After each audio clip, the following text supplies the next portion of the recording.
News, don't forget to hit like and subscribe. Now, Nigel Fararge, leader of the Reform Party, was on BBC Question Time December 5th, and I want to show you a few clips from this episode because I think it tells us a lot about British politics. Don't forget, Reform are riding high in the polls. They just came second, ahead of the incumbent Labour Party, behind the Tories in one national poll. They've just passed 100,000 party members. Conservatives are defecting to Reform. Now, let me just start with this clip of Nigel Fararge telling it straight to Conservative Kevin Hollinrate. Check it out. How can you as a Conservative Party keep a straight face to this audience, to the nation, having promised in 2010, 2015, 2017, you'd reduce net migration to tens of thousands a year. In 2019, substantial reductions and net migrations nearly 1 million. Well, Nigel Farage there taking the Conservative Party to task for its dismal record on immigration between 2010 and 2024. And you know what?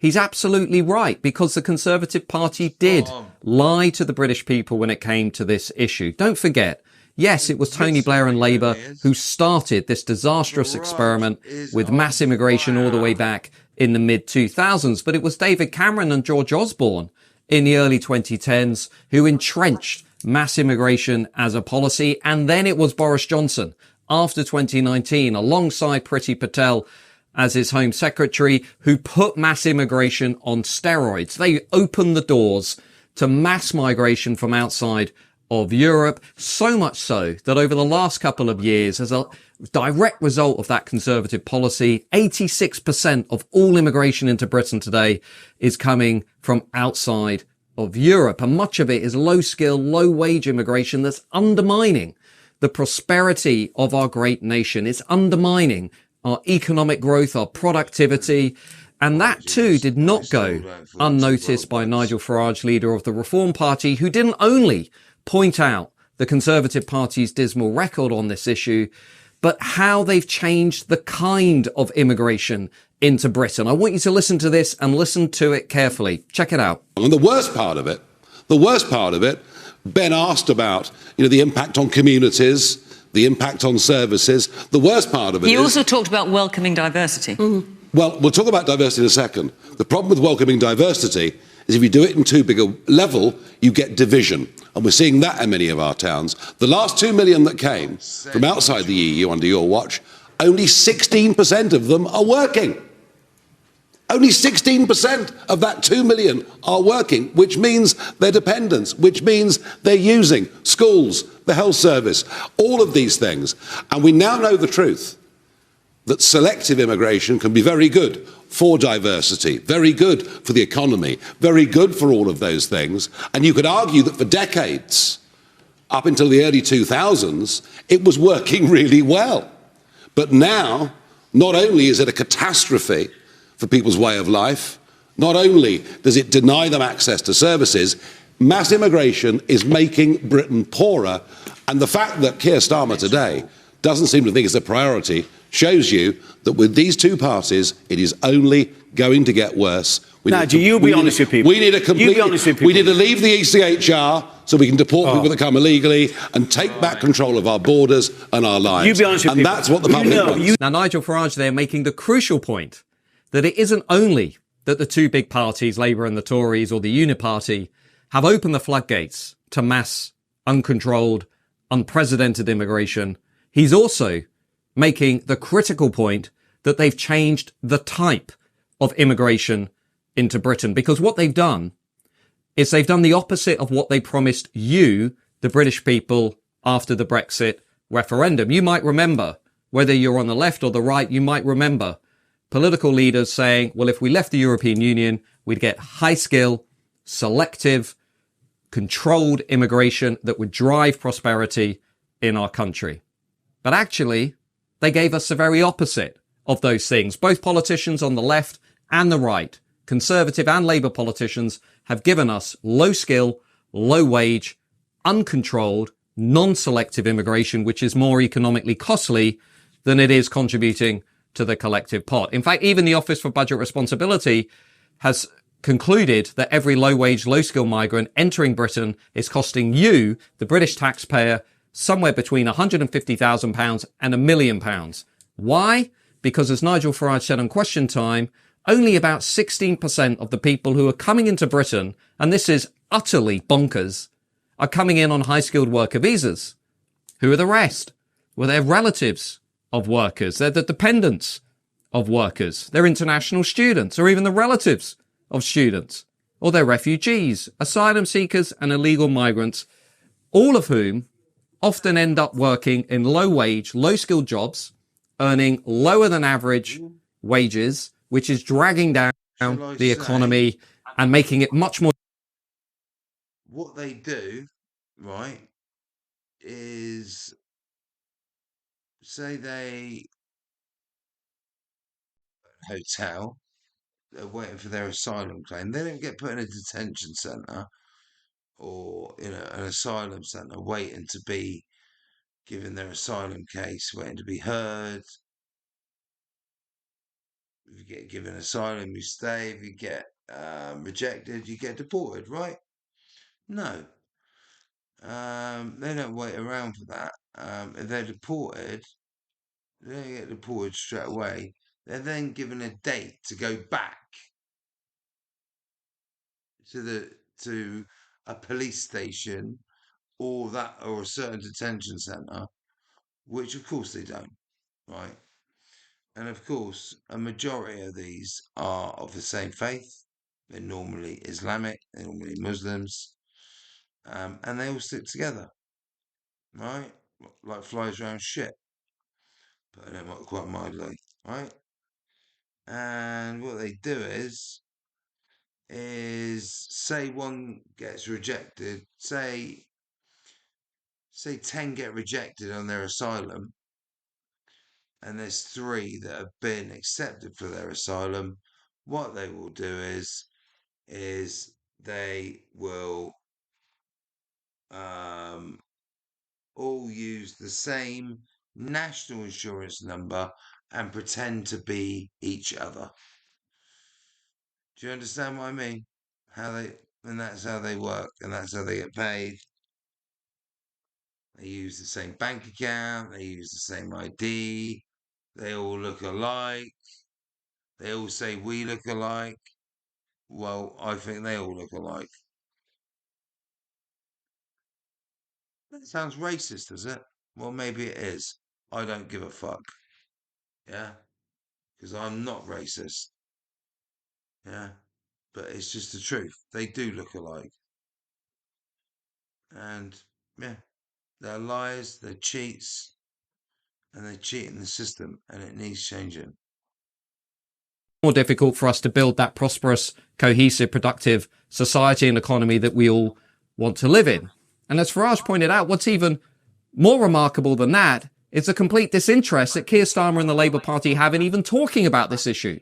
They're not even fundamentally revising this broken immigration policy. In fact, when Keir Starmer reset his government, he didn't even mention mass immigration as a priority. Clearly, because many Labour politicians do not view mass immigration as a priority at all. And what Farage also said there was he supports leaving the European Convention on Human Rights.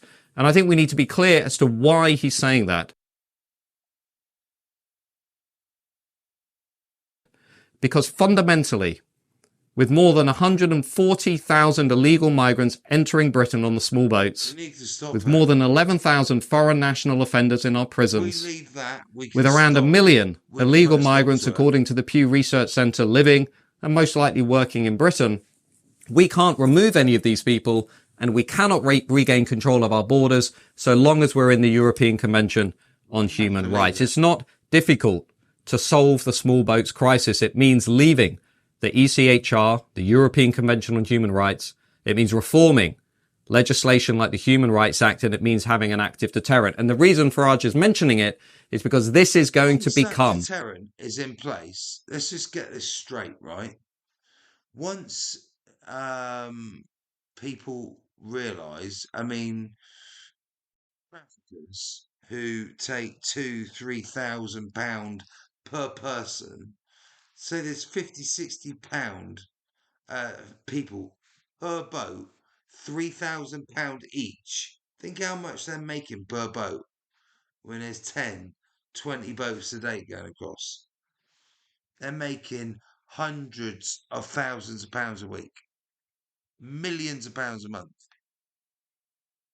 Right? Right? If we leave the HSCR, right, the Court of Human Rights, right, if we leave that, that is a major deterrent. The human traffickers won't tell the people buying the boat tickets straight away, but when they get turned away, it will soon filter back to the shithole in France, where they're all coming from, that we're not allowed in anymore. We're getting turned away. They've changed the law. And it will stop. It will stop. They just won't get in anymore. And I'll tell you what, unfortunately, it will be a lot harder for normal people with good trades to get into the country after this fiasco over the last 4 to 8 years, however long over the last 20 years. It's going to be a lot harder for the normal person with a good trade to get in after what's been going on. Mark my words, a critical dividing line at the next general election between Reform and the established parties or the Uni Party. Now, the other remarkable clip that I want to show you from this question time was what Alistair Campbell, the Labour advisor, had to say, because it's quite clear. I've got a funny story about Alistair Campbell. I met him at question time. I just told a friend, and he wasn't supposed to be there. He was like a last minute stand-in for someone. I went, Alistair, and he turned around and went, oh, hello. I went, I think you're a bit of a dickhead, mate. He went, I beg your pardon. I goes, you're a warmonger. I goes, you should be in The Hague for war crimes, weapons of mass destruction. I goes, you and Blair, you should be in The Hague for war crimes. You should be in jail. I said, you are weapons of mass destruction. You lied to the British public, to the world, and you knew what you were doing. You were Tony Blair's spin doctor. You knew exactly what you were doing. Because you're a liar. You're a disgrace to this country. You should have seen the look he gave me. And you know what? I got a round of applause.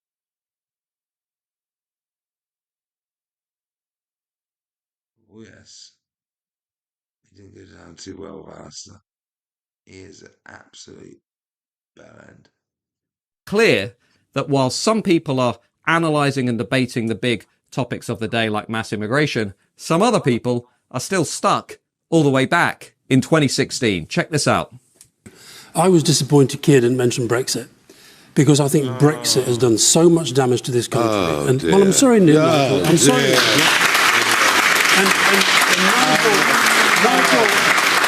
Nigel doesn't want to accept. You are the worst loser in history, Alistair. No. Get over it. It's 8 years ago. Nigel, Move on. No, you won. It's done. You're the worst winner. It's done. Because you've never taken responsibility for what you've won. It's done. No, we're independent. We're free, and we're not part of that eurozone that's collapsing around its ears. I'll tell you what Rejoice. you are, We're I'll out. tell you what you we're are. free. Well, dear, oh dear, Alistair Campbell there reflecting much of the elite class in this country by being unable to see beyond Brexit. Everything coming back to that Brexit derangement syndrome that we've become used to when looking at the elite class for much of the last 10 years. And I don't know about you, but Alistair Campbell, to me, just looked completely old-fashioned. He looked like he's not moving with the times and talking about the new issues of the day, like how things such as mass immigration are changing our economy. And, you know, Nigel Farage there made a really important point. He said, well, look at the Eurozone today. Look at the EU today. It's not exactly that politically and economically stable and prosperous oasis that Remainers were talking about nearly a decade ago. Look at France. divided politically, on the cusp of a fresh sovereign debt crisis. Look at North and South, divided economically. Look at East and West, divided culturally. And look at the European Union, recently bogged down in a massive corruption scandal and still nowhere near as democratic as our institutions here in Britain. And why do I say that? Because remember, there is no meaningful competition for executive office in the European Union. That's why it's got that big democratic deficit at its heart. It's not a proper democracy like we're a proper democracy, and don't you ever forget it.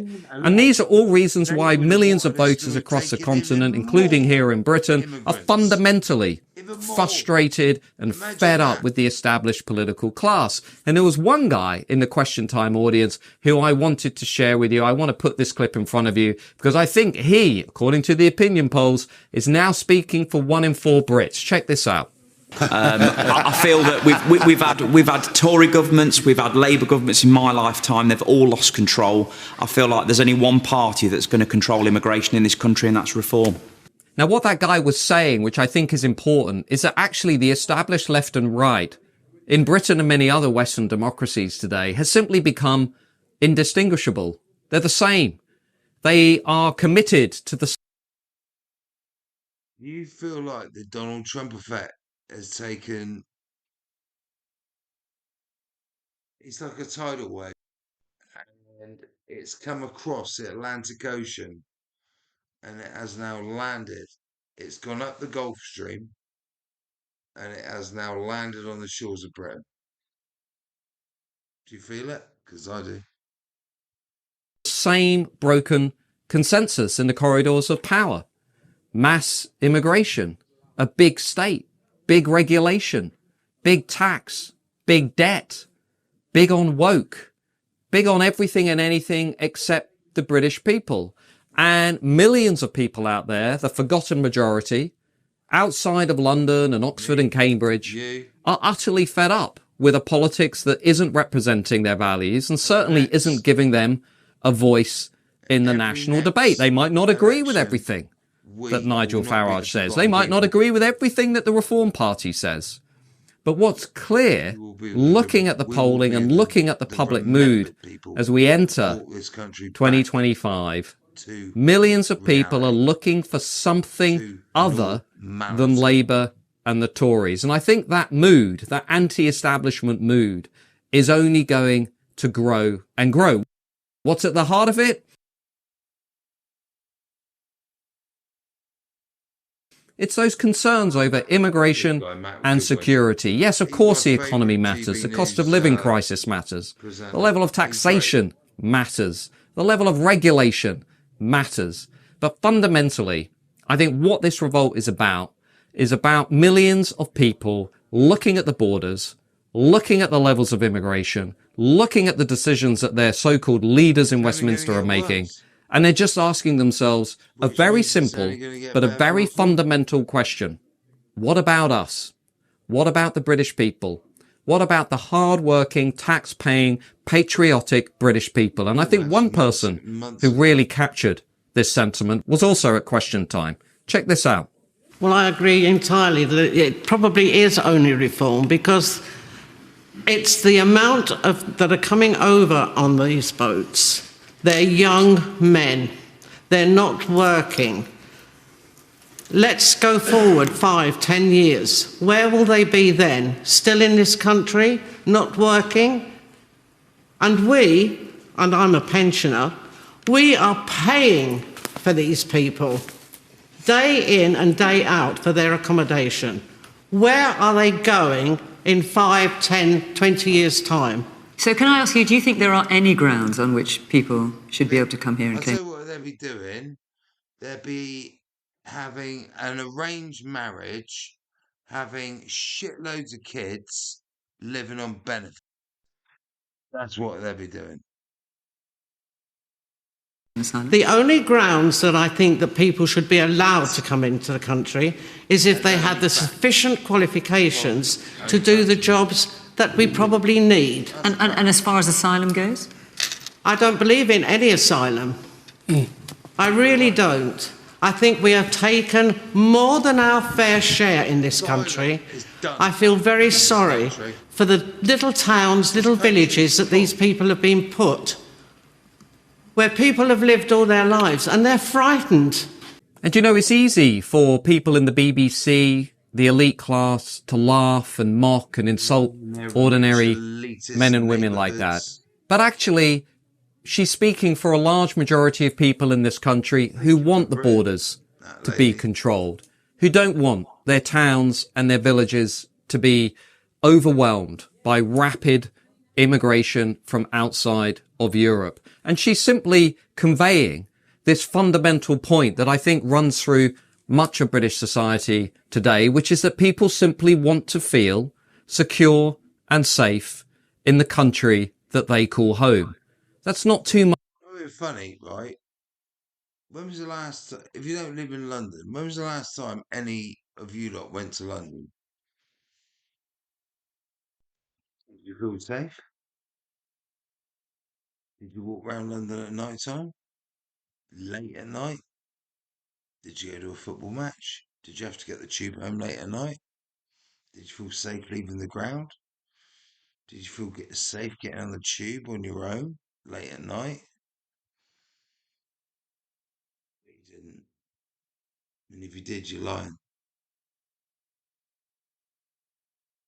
Because I didn't. And I'm not easily frightened. Much to ask. Labour and the Conservatives might laugh at people like that. They might call them bigots or garbage or cranks or racists. But most people in Britain do fundamentally agree with that perspective, that they are hard-working, tax-paying people who deserve to be treated with respect and decency by the very people they elect to represent them in the institutions and the corridors of power. We need to control our borders, we need to lower immigration, and we need to start putting British people first. Thanks for listening. Matt Goodwin here on GB News. Don't forget to hit like and subscribe. I'll see you soon. Bye-bye.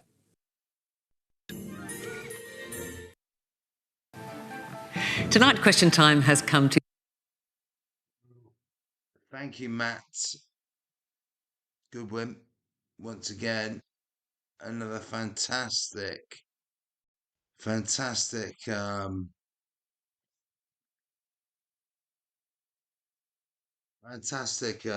episode from Matt.